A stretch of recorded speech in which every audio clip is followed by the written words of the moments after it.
The behavior of Democrats last night was completely disgraceful and demonstrated how severely out of touch they are with the American public.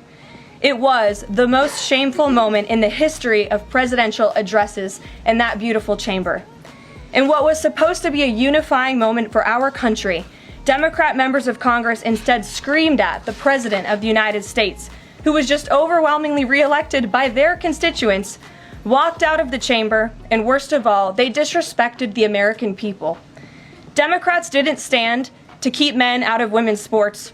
They couldn't even clap for a girl who got her head smashed in by a man on a volleyball court. Democrats didn't stand for an innocent and beautiful child who is surviving brain cancer. They opposed eliminating taxes on tips and Social Security. They didn't stand in favor of cutting taxes for hardworking Americans. They couldn't even clap for two mothers whose daughters were killed by illegal aliens. One of the only things that could get Democrats off their feet last night was cheering for Ukraine, not for America. Last night was a very clarifying moment for our country. The Democrats exposed themselves as the party of insanity and hate, the party that wants to put America last. They've allowed their Trump derangement syndrome to stop them from celebrating America and our people, and we will not allow them to forget that. And it's not just the Democrat Party. The mainstream media still doesn't get it.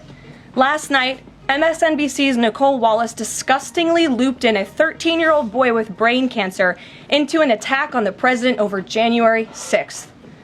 And CNN's first chyron out of the speech called it divisive. President Trump wasn't divisive. The Democrats were. And CNN was proven wrong by their own viewers, 69% of whom, in a post-speech poll, said they had a positive reaction to the president's speech. It's sad and frankly pathetic that Democrats and liberals in the legacy media continue to allow their hatred for the president to override their love for our country.